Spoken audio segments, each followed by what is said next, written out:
All right, guys, welcome to the What You Don't Hear podcast. This is another 15-minute Friday. I, as always, am your host, Ross Tyson, ready to sit down and talk about a specific subject for 15 or probably more minutes in hopes to share some actionable advice, some honest opinions, and some just, positive motivational things about a specific subject that hopefully makes you think about something a little bit differently or helps you in some way. I am once again, for this 15-minute Friday, joined by the ever-returning and the green shirt wearing this time, Josh Emmerich. Josh, welcome back to the pod. Yeah, thanks for having me. I didn't get the memo that I was supposed to look super fleek. Yeah, I guess we kind of dressed a little differently for this episode. You're looking sharp. I'm impressed. As long as it works. Mm-hmm. As long as it works, you're impressed. That's what matters. I do like that green shirt, though. That's a nice mustard green, baby poo green, one baby of the two. Poo. This is the baby poo. Baby poo. And next time I'll send you the button-up shirt memo to look a little fancier. Our YouTube viewers, they're getting to see this lovely, lovely shirt that you're in. I think for this episode, you actually outdressed me. Oh, thank you. I think you did. So true. But for our listeners, you're probably saying just get to the freaking topic because you have no idea what we're wearing. We could be wearing nothing and you would know no different. So, the topic of this 15-minute Friday, let's get into it. We're going to talk about managing the struggle of social media. So we're going to hit some points of, honestly just keeping up with the content game, right? And how hard that can honestly be. Staying motivated to keep up with that, right?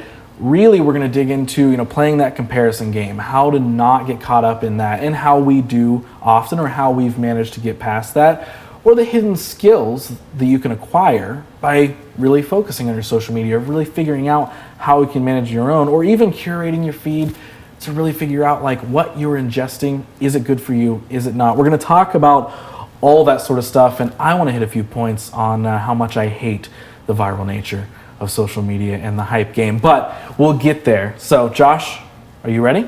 Yeah, I'm ready. All right, I think you know how this goes at this point.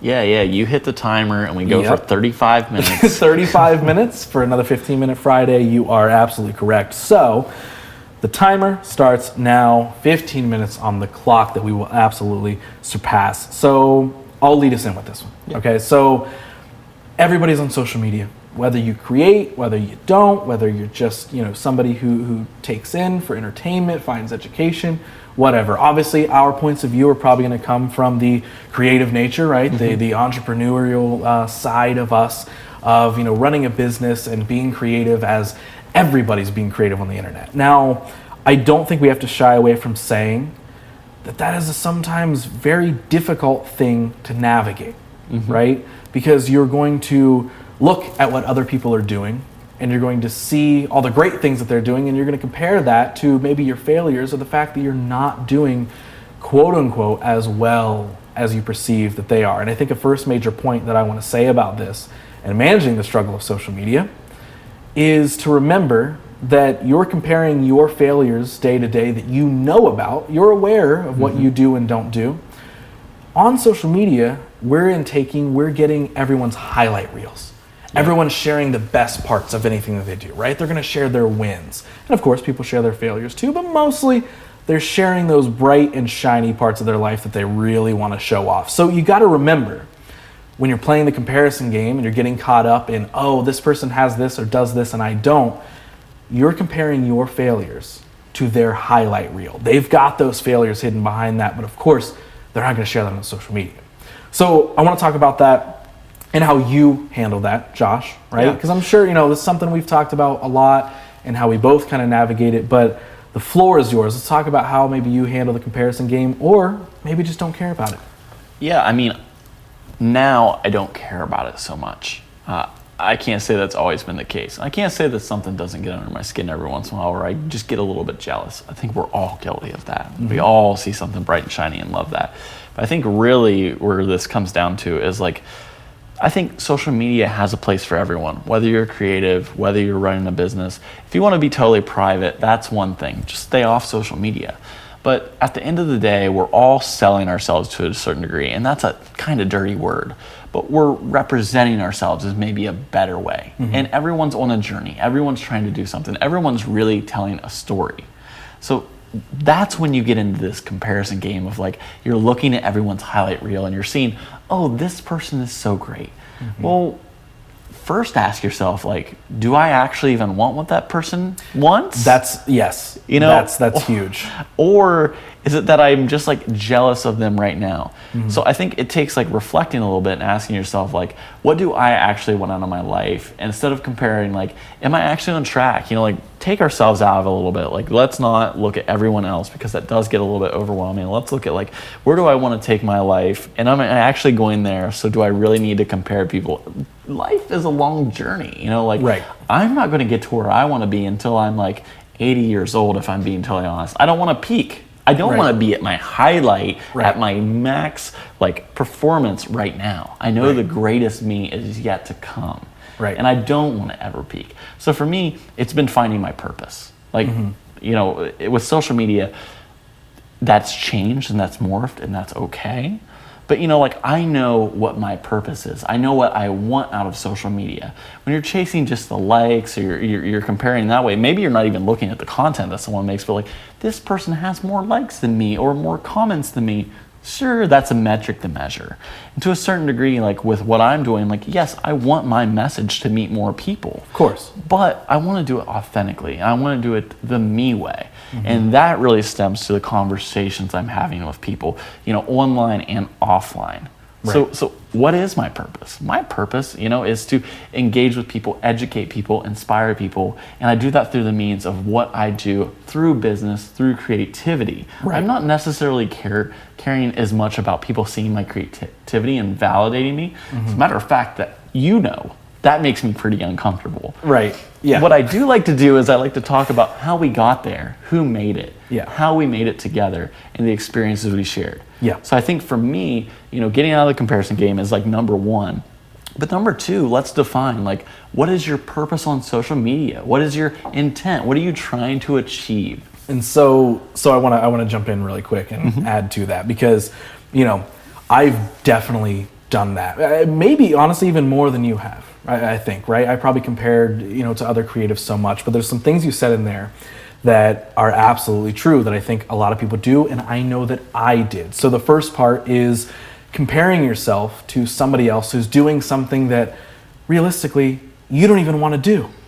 But it's just maybe the fact that it looks so bright and shiny, it looks so cool, that maybe you get that kind of fear of missing out sort of thing, where you're like, why can't I experience that? Or what have I done or not done even to not deserve that or not get that chance?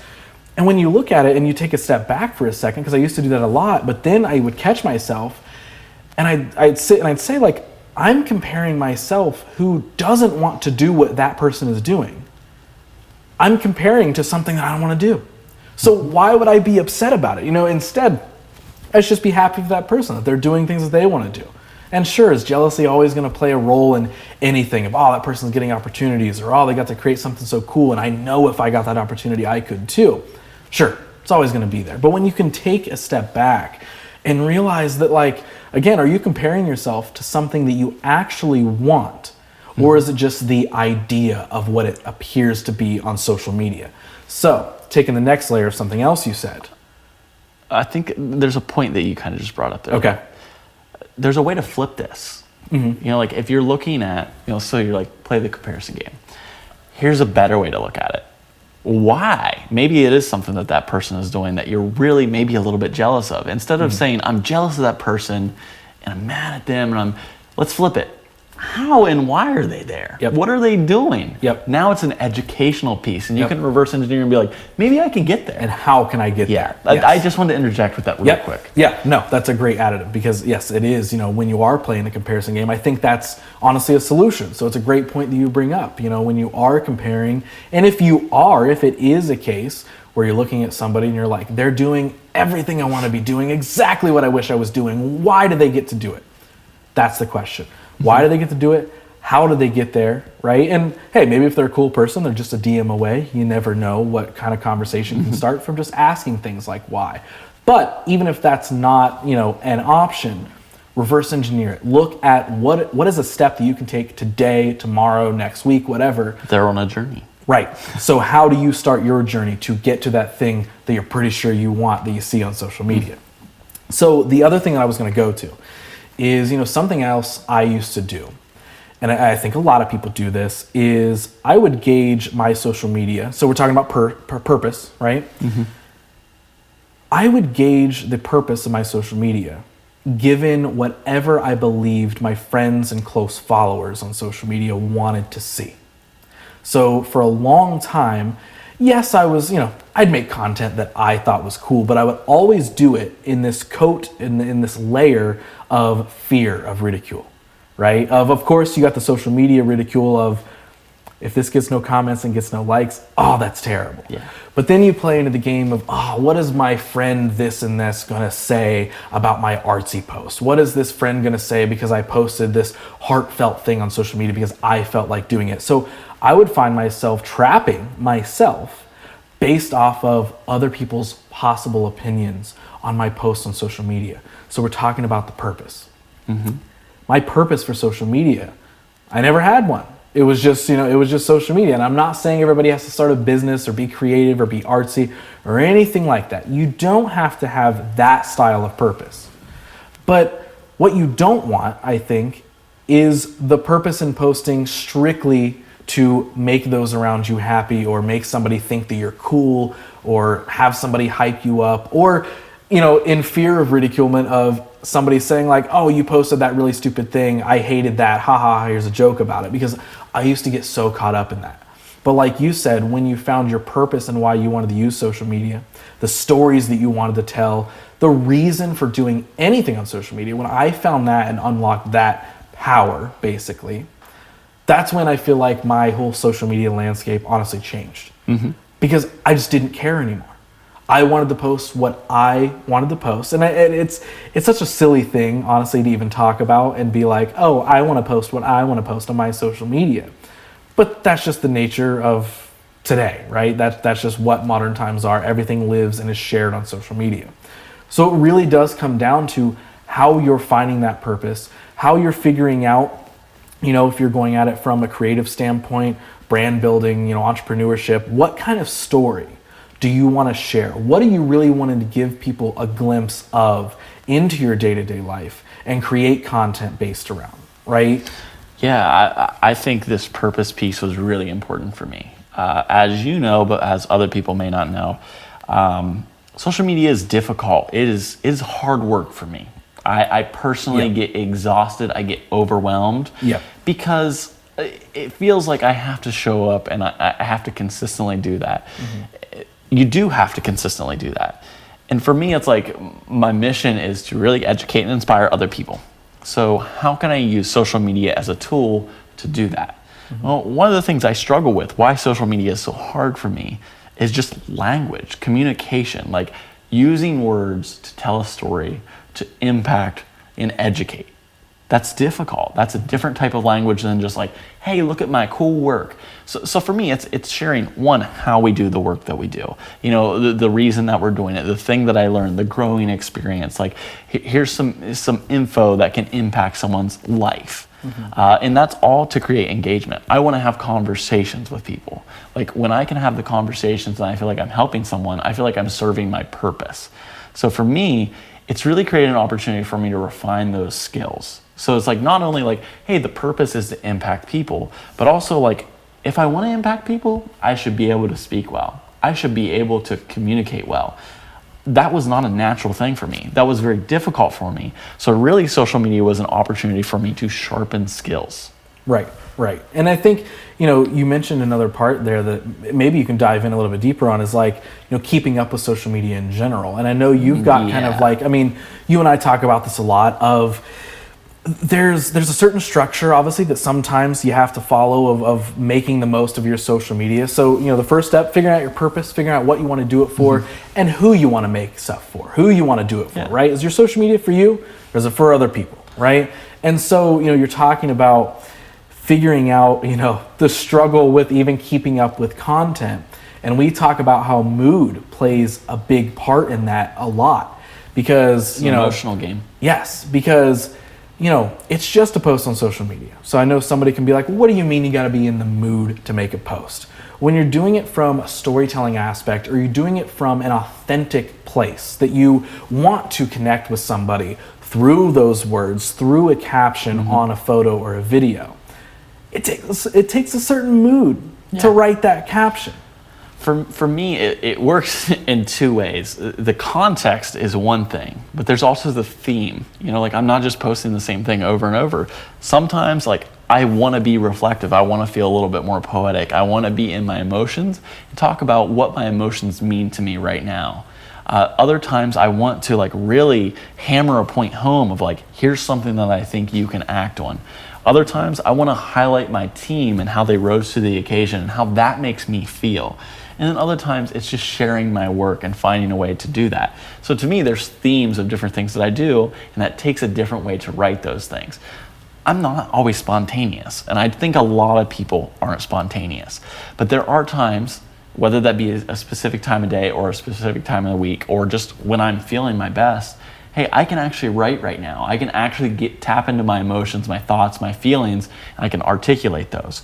Might not be picture perfect, but hacking that time so that you're like setting yourself up for success, then it honestly creates a lot more of a winning strategy for me. Because if I've already manufactured that and I see ahead, it's way more easy, not only in that moment, but in the future to be like, I'm seeing how I can manage this a little bit better. You're figuring out how to manage your mood and how that turns into, you know, creating more content for social media. You know, I do that all the time. I think I've told you this, you know, I'll get in moods where, you know, I'll write out, and I know you do this too, I'll write out, you know, several captions for a bunch of upcoming posts, for whether my personal, for this podcast. You know, I'll go through probably once or twice a month on the Poltergeist Twitter, Poltergeist Podcast. Everybody check it out. I got a second podcast. I'll go through on the Poltergeist Twitter, and if I'm feeling funny that night, I'm in the mood, I'll sit, and since it's our only social media, you know, it's the only platform we got to focus on, if I'm really feeling the mood, I'm feeling comedic, I'm feeling like writing funny things, I'll just sit and I'll just list out and write a bunch of tweets, because you can save them as drafts. So you've just got this idea bank. And then that helps me for the next 2 to 3 weeks. If I'm not feeling like writing a certain post, I've got an idea bank saved up that I can just go to whenever I feel like I need to keep up with my social media. Whenever it's been a couple days and, oh no, I haven't posted, or I haven't told this story, or I haven't hit this point. And I think, you know, one of the last points I want us to make here is, you know, where that struggle comes from. Of, you know, we're talking about keeping up with your social media, making sure you're putting out engaging content. And even to clarify earlier, when you say engaging content, you don't mean something that's going to get thousands of likes or thousands of comments. Things that are genuinely and authentically engaging. Start a conversation. Yes, it'll actually engage somebody. Actual human engagement that really serves a greater purpose and matters past just that like and a scroll. But, you know, a lot of the struggle of social media comes back to the core thing of it's built off of this viral nature. It's built off of this huge hype game, right? Where a tweet is going to go viral overnight and have hundreds of thousands of likes and retweets, and it's going to be the most popular thing for 2 days, and the next day something else will be, and the next day and the next day. Same thing with, you know, playing the comparison game that we were talking about earlier. Again, you're seeing everybody's highlight reels, and it's hard to see all of those people that do go viral or do have that hype mentality behind them. They've got this, you know, big clique of people following them where that person could do no wrong, right? It's you know, when momentum, that can be a good thing, turns into hype. And I think that's what social media honestly does to momentum a lot. Like, does that make sense? Yeah, that makes a ton of sense. And the thing that I always worry about with that is maintaining that momentum. Like, when you're looking at it from the hype game, the viral, you're validating yourself on a numbers system, on a popularity scale. And what happens when you're not popular anymore, or how filtered are you going to have to be to maintain that popularity? Right. You know, that's what worries me, and like, that's not your purpose. That's not your mission. Right. So it's like, how are you able to actually capitalize on that? It's hard for me to understand that nature, But it's just like, it would almost be scary to be in that. Like, I like maintaining the slow, consistent growth. Right. It's back to a lot of what we talk about in so many other podcast episodes. It's playing that long game versus the short game. Social media is absolutely made of that, right? It is made of those viral things that are going to skyrocket, or that hype person who everybody thinks is the greatest person in the world, the greatest creative, the greatest musician, whatever it is. So it builds that weird viral momentum. And there's a quote about momentum that I recently heard that I love. And it goes something like this. Maybe a little, I'm not going to say exactly like this, but I'm going to say something like this, because who knows if I'm getting it right. But what it said was, with momentum, you can do no wrong. But without it, you can do no right. And I think that honestly, in a weird way, really, really explains what social media is. Because if you see somebody with the hype, with the click behind them, with that momentum, anything they do, within good human nature, of course, anything they do, whether it's truly good or truly bad, it does not matter, because they have the momentum. That means they can do no wrong. Momentum is on their side, right? They've got the likes, they got the comments, they got the followers. It doesn't matter. So that's when you get into those things where if that person shares an opinion, the click's gonna follow, and that opinion is what matters, and anybody who disagrees is absolutely incorrect. So when you don't have that momentum, it kind of seems like there's nothing you can do that is right. There's nothing you can do that feels like you can catch on. There's nothing you can do to feel like you can hit that viral moment, or that you can get that real, is it really real though? But can you get that like really big following that those other people with that hype game behind them? I can't get that. But anything they do feeds into this weird hype system, but I don't have that momentum, so I'm over here feeling like I can do no right. So when I heard that quote, it honestly did make me look at a lot of this stuff differently. And even though there's almost a negative connotation that surrounds that quote, it's an explanation of, if you have the hype, good. If you don't, bad. But I think understanding that and being able to dissect that and understand that it's not about the hype. It's not about going viral. It's honestly not about having the big following, having that click breathing down your neck to support any single thing you do. It is about the long game. It's not about the short game when it comes to social media. And again, it depends on what you're doing, what you're using it for. But from our mindset, from the place in which we work and use social media and create, we're looking at it from a place of brand building, building our self brands, building our businesses, sharing our creativity, and now in a place with things like this of truly trying to educate people, share that advice, share those opinions on these sort of things. So I have one thing to add to that. Yeah. It's really a tool for connection. We have had, people that have started as online friendships through this engagement, sharing a conversation, actually truly engaging with one another, that has now translated into real life friendships that we build projects together, or that we share ideas around, or that we are actually connected with. So maybe that's even a healthier way for someone to look at it, as like, social media is real life. Online friends are real life friends. Yes, they can be one and the same depending on what you're really trying to do with this. So I think we got to wrap up, right? Is there any other like big poignant that things was the only like, other we thing. didn't talk about? That was the only other thing I wanted to add. So I think we can wrap up with this.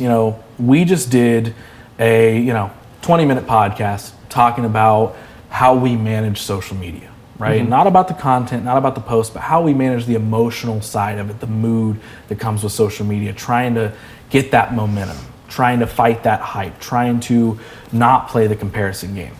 We just did a podcast about it, but I'll still say that doesn't mean that we're perfect in battling those things. Yeah. It doesn't matter if we're in a podcast in video form and audio form, whatever it is, doesn't mean that we're right, but we're just sharing with you what we've learned about this in hopes that we can connect with somebody and maybe get you to look at it in a little bit of a different way, because we've been through those struggles, still actively go through those struggles, but I would say it probably bothers us a little bit less, and we've kind of gained control of what we want our social media to be. But there's always going to be some weird new struggle, especially again with the hype, the viral identity of what social media really is. But that's the biggest thing. Figure out your purpose for social media. Figure out who you're creating for. Is it for you, or is it for those likes? Because realistically, if you're aiming for those likes and comments and you're aiming for that adulation from an imaginary audience, right? on social media, you're looking for the numbers, I think maybe you're aiming at the wrong thing. So maybe shift your focus on how can you make your social media best serve you via what you're ingesting and what you're sharing and putting out. Think we can wrap on that? I think that's great. Dope. So there's another 15-minute Friday in the book. So I'm going to hit the stop on the old clock here, as it is for sure over 15 minutes. So now that we talked about the struggle of social media and how it can maybe be this weird, dark place sometimes to have inner battles with yourself, what do you say we promote our social media and tell people to come talk to us on social media? Yeah. You can follow me on Instagram. That's where I'm most active. You can follow me at JM Emmerich. And yeah, let's have conversations. Let's be friends. I think that's the biggest point that you made, I think, from your side of the table in this episode, is that you really do use your social media to try and connect with people and try to share stories and build authentic relationships past just did you hit like on my post. So absolutely message Josh if you want to talk about anything, whether it's this, whether it's anything else. He's definitely an open book in the DMs, and he appreciates making those connections. I do as well. You can follow me, message me anytime if you'd like, at Who's Ross Tyson. Most importantly, I would love if you follow the podcast at WYDH Pod all over the internet. Don't forget to subscribe on iTunes if you haven't. Follow on Spotify as well. Leave a rating and review wherever you can. I would heavily appreciate it. And most importantly, help spread the word of the stuff that we're rambling about for 15 to 20 minutes on these things. So if you like something you heard in this episode, you like a point we made, or maybe even you dislike it, don't forget to screenshot this, post it to your Instagram story, tag Josh, tag me, tag the podcast, so we can keep the conversations going and do what social media was really created for and keep connecting. All right, guys, thanks for listening.